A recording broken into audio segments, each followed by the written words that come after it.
So we thought we'd start about how it came about and why it came about. And I suppose it was a kind of pandemic lockdown project. And Stephen phoned me up and said that he was going to delay the release of his forthcoming album. And what about formulating an idea for a podcast? So over about 2 or 3 days, we sort of bashed something out on the internet, I think it's called. Then I think once the title, The Album Years, came in, which I'll lay claim to, but Steve might lay claim to. No, that was your idea. But it was... That's when it all seemed solid. The concept was to avoid... See, the reason is I got fed up with reading about the same classic rock canon albums discussed endlessly. I'm talking about the British music press here mainly, but also people on the internet just talking about the same 100, 150 albums all the time. And I'm thinking, wouldn't it be great to have a podcast that doesn't talk about those canon albums, the same albums that have been discussed ad infinitum, you know?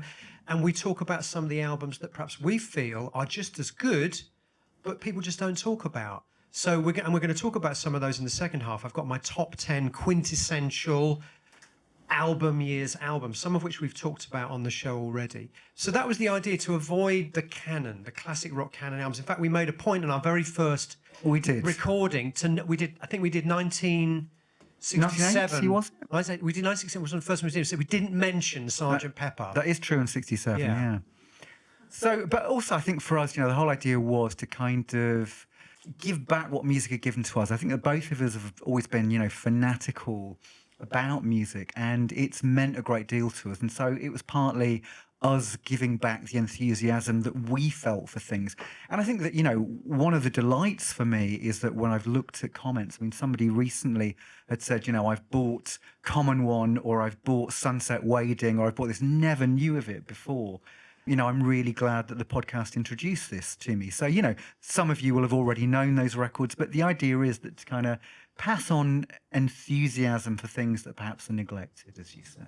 Yes, and similarly, you probably had people come up to you and say, I bought that album that you were raving about with Steve on your podcast.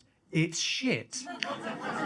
Quite frequently we get that as well. I mean, this is the thing as well. I think that obviously kind of half our recommendations, people say, my God, how did I miss it? And half of them, it's like, thank God I missed it. But that's the beauty of talking about music with your friends anyway, isn't it? Yeah. You know, I think that's the point, is that myself and Timmy, you can probably guess, we've just been talking about music the way we do on the podcast for the best part of 40 years now. And this is our natural kind of dynamic when we talk about music. So it's just kind of opening up you guys to the way that we bicker and talk about music in the first place, and the way we enthuse about the music, and the way that we share music and sort of discover music. And members of the No Man Live band just said, yeah, this is like being on the tour bus, you know, listening to the album years. And it is true, because I think the first time we ever met, which I believe was something like June or July 1987, Hemel Hempstead Station. Yeah. As soon as we got off, we were almost in an album years episode, you know. It was like walking to Stephen's house at that point.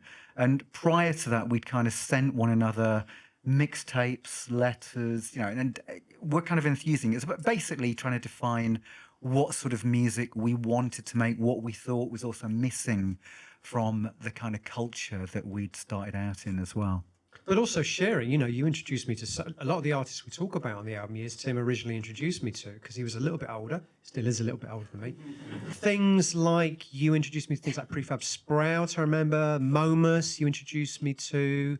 Yeah, Nico, the Marble Index, famously. One of the albums that probably people have gone out and listened to. Associates, yeah. So you kind of turned me onto a lot of music. As you say, I think it's a shame for us in a way that some of those albums seem to have fallen off the radar completely in terms of, you know, mainstream consciousness or whatever. Yeah. People suggest that something like 90% of us have a reminiscence bump. So basically our growth in terms of what we listen to and how we listen to it is kind of stunted at a certain teenage year. And the one thing, and I've tried to kind of discuss this in the podcast, and I've done it so badly, I've edited myself out every single time, which means I'm going to edit this out as well, is that I've never really suffered from it. That for me, when I listen to music, I still listen to it in the here and now. And this means that while the music never changes, my attitude to it does change. So many of the things that I might have introduced Stephen to, or the things that I was fanatical about when I was a teenager, no longer mean what they did. Things that meant less actually now mean more. So it's kind of, for me, I've never sort of suffered from that reminiscence. But you say that, bump. but clearly Yeah. our podcast has a sort of era that we feel most comfortable talking about. It Because does. famously, every time we try and do an episode around the 21st century, it's like, that came out, never heard it, that came out, never heard it, that came out, never heard it, that came out, never heard it. And we're flailing, aren't we? So I think, there is a sense that we also are not victims is the wrong word, but we're kind of somehow attached to the era that we were most excited to discover. But then I think when we did the early 21st century, we were surprised by how many albums we knew, we'd bought, and Maybe actually the thought were very early. fantastic. Maybe the very so early 20th century. I think, 2001, 2001, 2002. And I think as well, sometimes we try and discuss when did the rot set in with what we feel was kind of contemporary music or the album as a statement, because I think there has been a shift. So I wouldn't say, this is Reminiscence Bump. I would genuinely say that for various reasons that perhaps the culture that we responded to was sort of dying by the early part of the 21st century. So for me, the album years are still incredibly healthy, probably even up to about 2010. Yes, I mean, it's worth stating here again, the reason the show is called The Album Years is because we feel there is a kind of window where the album became the primary form of an artist, a musician, expressing themselves, as opposed to individual songs, singles. And we kind of figured that was roughly the mid 60s, right? From a rock point of view, yeah. Revolver, Pet Sounds, yeah, through to probably the end of the millennium, right?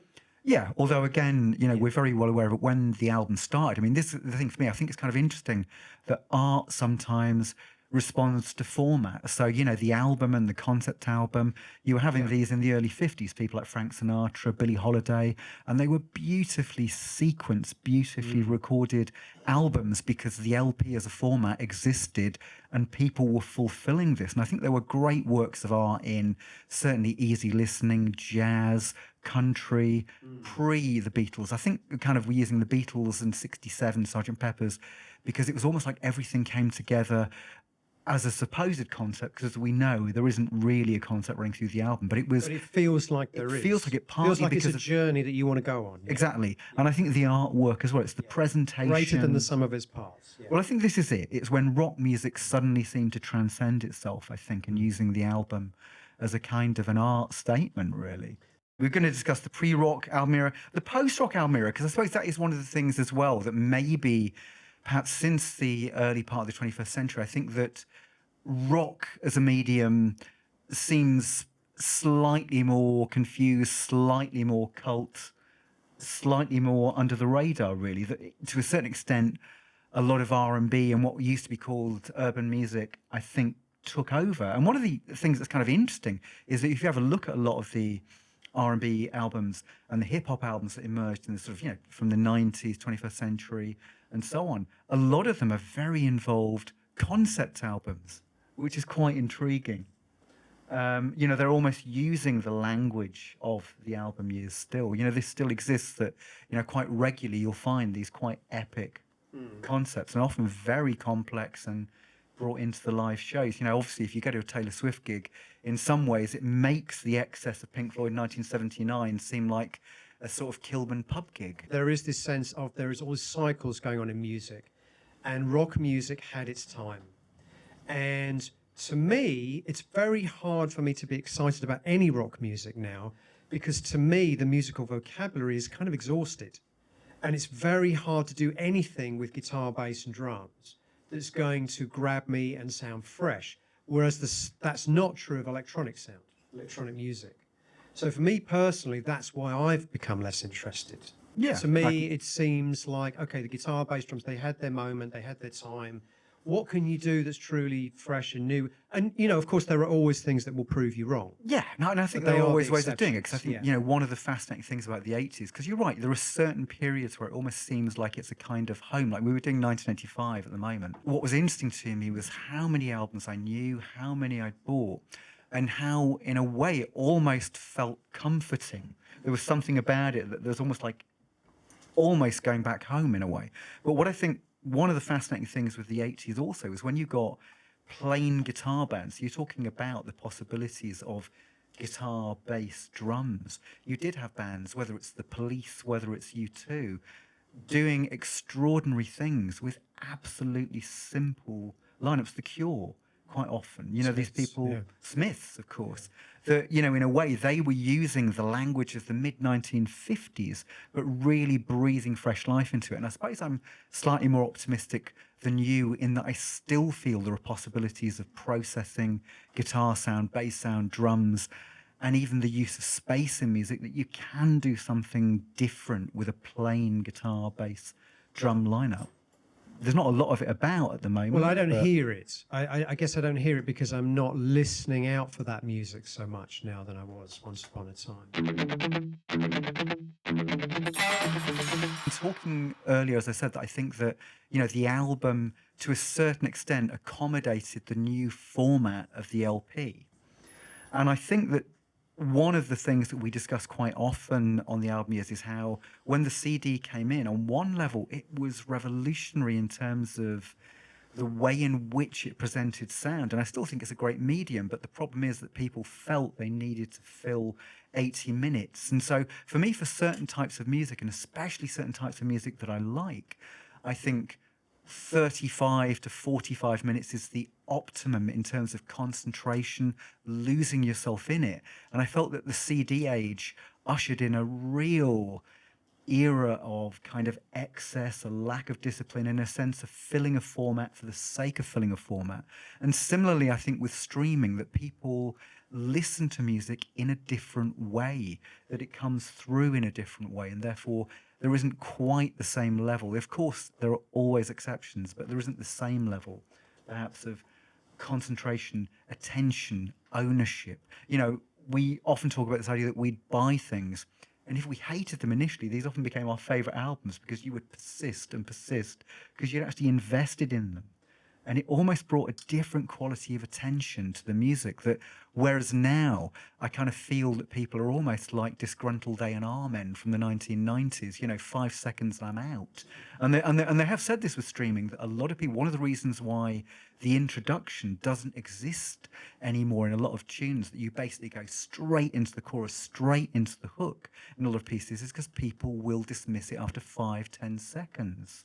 And also audio quality, which is something I thought would be quite important, say, to Stephen, that producers know how people are now listening to things. And there is almost, there's not quite as much an attention to detail in some recordings because of this. Yeah, I think there's also the fact that the way people engage with music, I was talking about this earlier, that music fulfills a different role now, I think, than it used to. So because we're all multitasking all the time, and the speed of life is such that we're all our mind is going in all these different directions simultaneously. How often do people, in fact, let's ask the audience, how often do you sit down and listen and engage with an album from beginning to end without checking your email, texting someone, or doing something else? How often does anyone get to do that? Put your hand up if you've done it in the last month.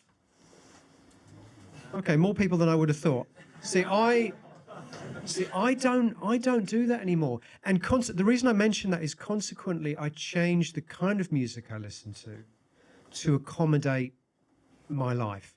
And I think a lot of people are doing that, such that some of the biggest songs, some of the tracks that stream the most on streaming platforms are things that are easy to program into things like playlists for yoga, insomnia, coffee break.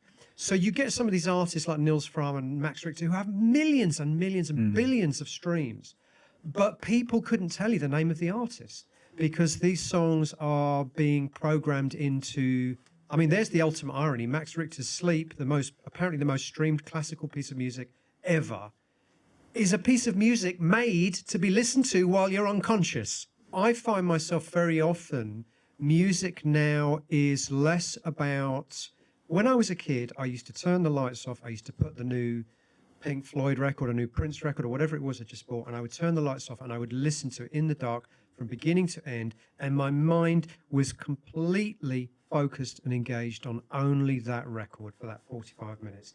I cannot remember the last time I was able, not even by choice, even if I had the time, I was able to just keep my mind concentrated. I've got so much stuff going on in my mind all the whole time. So consequently, I think I've changed the kind of music I listen to has changed because my life has changed, because the life of all of us has changed to an extent. So I listen to a lot more ambient music. I listen to a lot more jazz music. I rarely listen to music with lyrics and vocals, because vocals and lyrics are too distracting when you're trying to do something else, like, writing something or trying to reply to an email or something. So I find that I listen to a lot more instrumental music than I ever used to. I can't remember the last time I put on a Joni Mitchell album. I still think Joni Mitchell's got one of the greatest catalogues of all time, but I can't remember the last time I put on a Joni Mitchell. Not even when we're doing an album years and you need to sort of refresh your memory. I don't need to refresh my memory because I know those records so well. Well, this is the thing. I don't need to. I sort of feel I do need to refresh my memory, because I was saying earlier that to a certain extent I find that my emotional reaction to them can be very different. So things that meant an awful lot to me might seem incredibly overblown now. Like what? Give us an example. I can't. You and won't. I'll tell you what, no, I won't. Actually, no, that's You true. can, but it's you more I won't. I can, but I won't. I sort of feel that with the album years, we should be generally more positive. That sometimes I give my opinion that I had when I was younger, because that was the more positive opinion. But actually, actually, oh bloody hell, no. The internet is full of people being negative, and I we think this is try to Yeah. try not to be negative. But at the same time, when we do have a disagreement about something, that's kind of part of what we're talking about here. This dynamic of friends discovering music, discussing music. One of the things we do as human beings, isn't it? We always express our opinions as if they're facts. Very rarely do we say, "In my opinion." We don't do that, do we? We don't. We're down the pub with our friends. We don't say that. We just say, "Oh, the new album by such a shit." And that's part of the joy too, isn't it? That's part of the fun too. So we do that on the Album Years podcast. We tend to edit most of that out though, don't we? Oh, well, I think Because we listen back to it and say, one of the worst fair. ones was that, and obviously, again, I can't mention its VOD, but Stephen just went in, "My God, this was all, I can't understand the point of that band." And I went, Who was that? I can't tell you. But part of the reason being that the person is a listener of the podcast, Oh, a friend. I know who it is. Yeah, I know who it is. It's like, Yeah. And then I told you, and you went, "Okay, that's going out." Yeah. But also, I mean, I don't think it's particularly constructive just to say something it isn't. is poor as shit and so on. But what's interesting is that, sometimes funny, though. the nature of the internet, it can be. But the nature of the internet is that, I think this time around we were mildly, and I think it was incredibly mildly critical of the way in which Rush used technology on Power Windows. And I think the way in which things work these days is that builds up critical mass. So hundreds of people are reviewing this going, "How dare they say this, trashing this record," when we've been mildly critical. But that's Rush fans for you, isn't it? Because they've read other people's comments. So it's not actually watching the podcast. I think, lives, there's so much information overload. It's, what? I'm not even going to listen to the podcast. I'm not going to listen to what they say. But if this person says they've criticised it, how dare they? And I think there is this kind of impulse quality. But I mean, for example, you and I, when we discussed the podcast very early on, one of the things we said would be part of our remit is that we would slaughter the odd sacred cow. Occasionally. I mean, we don't think Stone But we wanted Roses to bring, debut like album Ringo deserves- Starr, we wanted to bring peace, love, harmony to the world But that's the through point. music. 95% of what we talk about, we're incredibly positive, aren't we? That is true. But sometimes it's funny to say, you know what, that first Stone Roses also album as isn't well, really that good. Yeah. And It's also, not that good, really, is it? there are some albums that, are these kind of, as you say, these sacred albums that are often in the top 5 of lists. And it really does sound to me as if mud is being forced in my ear. And I suppose I've got to say something other than that. So negative, Tim, honestly. So negative. I mean, one of the things I think is kind of interesting with Stephen is that we shared an awful lot in common in terms of sort of interests musically, literary, also cinema.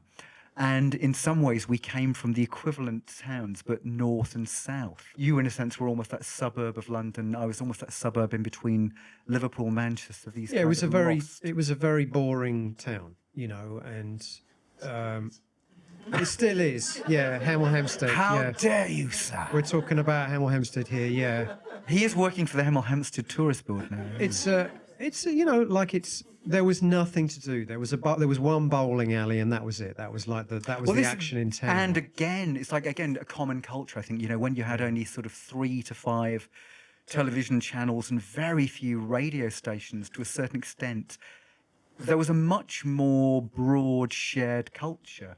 I think in that particular era. Yeah, for sure. Yeah, you'd all come into school and everyone would have seen the same TV show the night before. Exactly. Yeah. And I think that no longer exists in the era of streaming. To a certain extent, now everything is very, very fractured. So one of the things that's kind of fascinating to me is I was looking up a singer last night because she'd been in a sitcom. I think her name was Sarah Bareilles.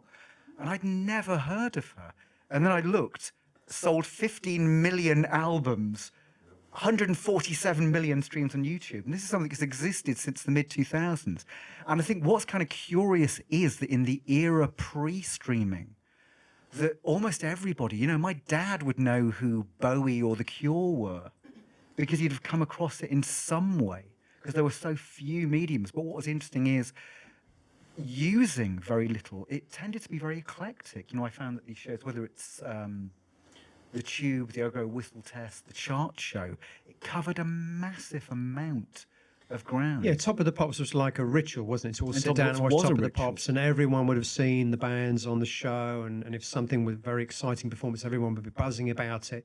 No, I mean, that's right. You know, sort of popular consciousness has become so fractalized now into so many different strands, which is why I think the whole Taylor Swift thing is so extraordinary, because she has somehow managed to become a magnet for, you know, for everything in a world where those kind of artists just don't seem to, you know, exist anymore.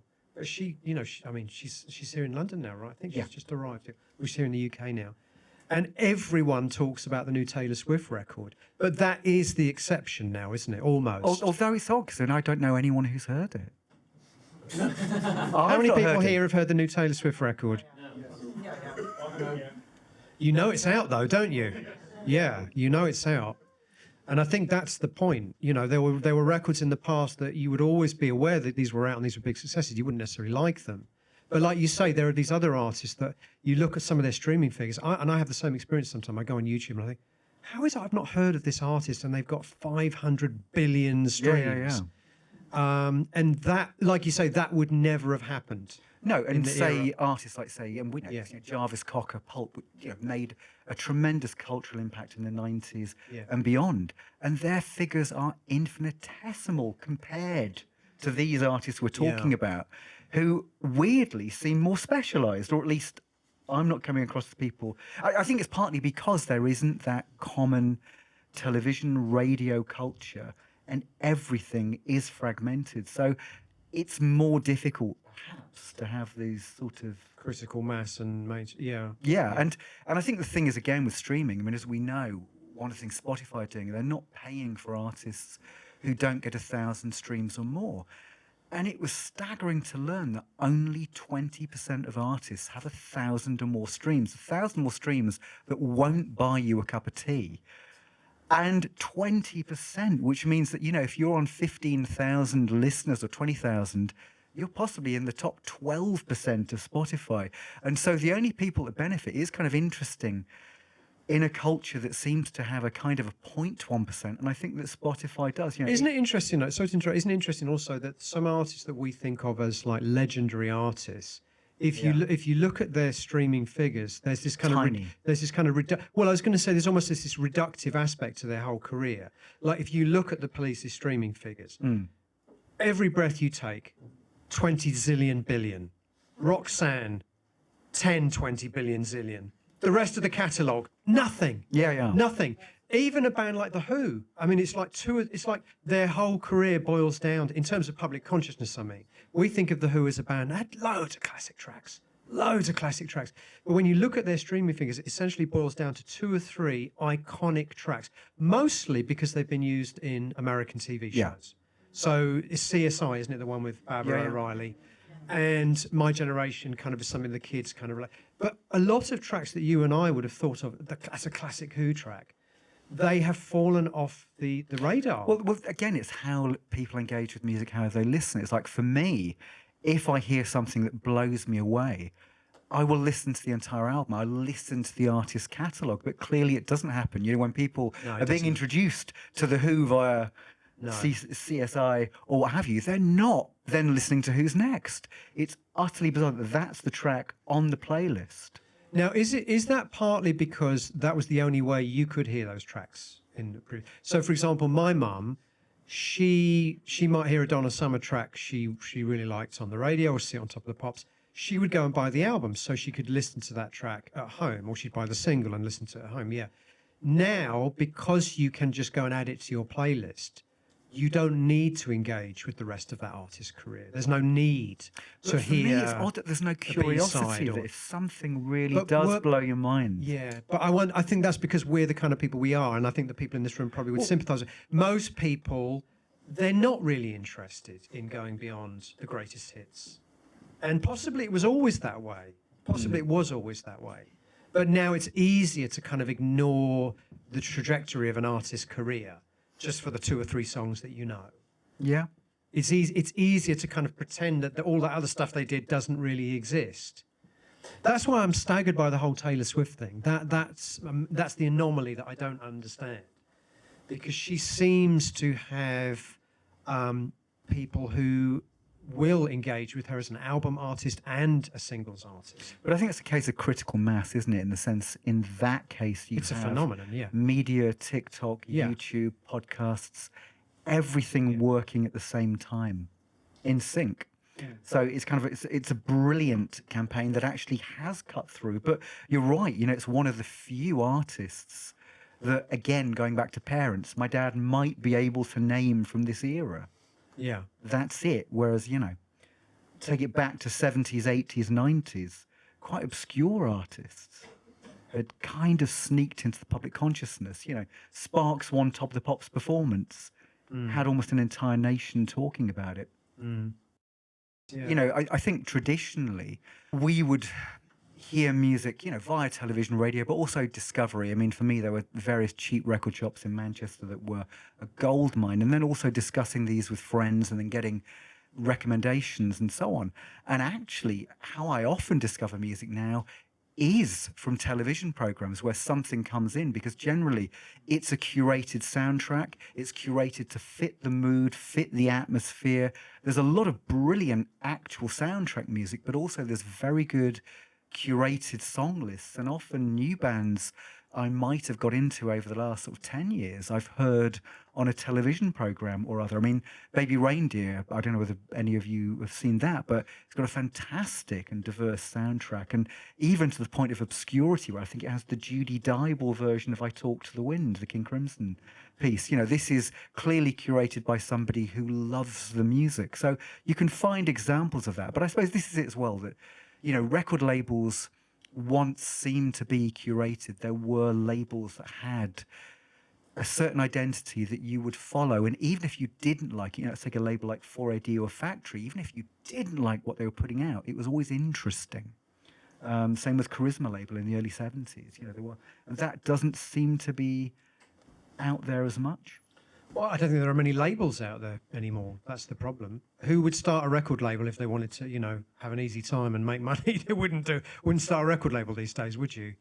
So I think those kind of entrepreneurs probably don't go into music anymore. They go into other things, you know, developing an app or something is, you know. Yeah. Well, I think that's the thing, isn't it? I think that probably from the 90s, early 21st century onwards, that in some ways, if you were that kind of curious, creative young person who wanted to make money and wanted to make a difference to the culture, you might have got into video games rather than music. And I think that perhaps we were blessed, we were lucky in a way that there was a window of opportunity where the best minds of the generation had rock music as their voice. And it really did count. I buy CDs as well still. I love CDs. I'm going to put that right out there right now. I love CDs. I buy vinyl and CDs, yeah, still. But I don't buy a lot of new records, I've got to say. And I think that's the change for me. And I completely acknowledge that's partly me getting older and less curious about what... It just doesn't speak to me the way it used to, new music. I buy a lot of records of jazz music going back 60, 70 years. I just spent £500 on vinyl a couple of Saturdays ago.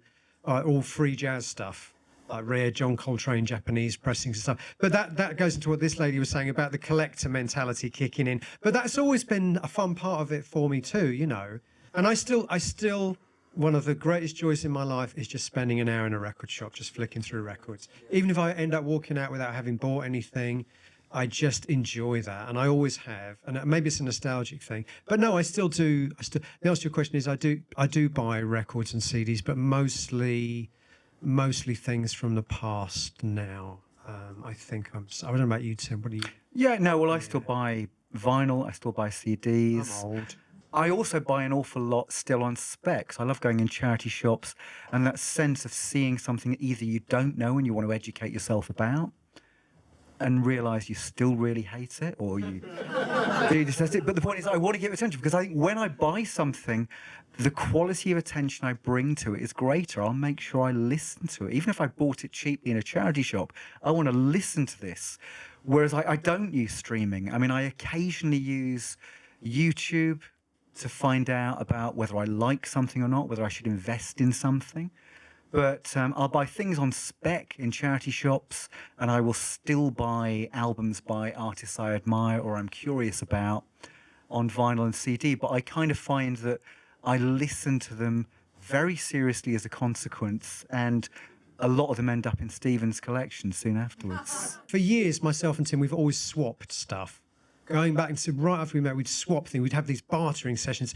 Well, you know, does 2 Peter Hamill CDs equate to like 1 Prince vinyl? I don't. So we're bartering, you know. So but now we've recently got to the stage now where we do blind swaps. So he'll just give me a bag of stuff, and I'll give him a. It's almost like we're meeting clandestinely in the sort of back alley, sort of swapping look plastic over our shoulder, bags. Yeah. Pass that bag. And I get back and I find I've got, like, you know, the entire, I don't know, Paul Young collection, or you know, or a solo album by Stephen Tintin Duffy from 1987.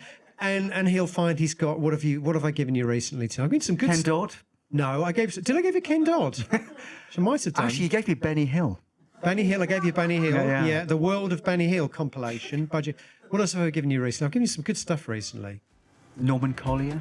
Stick around for the fun part of the evening, folks. Because this, will be for your ears only, because we won't broadcast this. We certainly will. It's going out live, Tim. Is it? No, don't worry.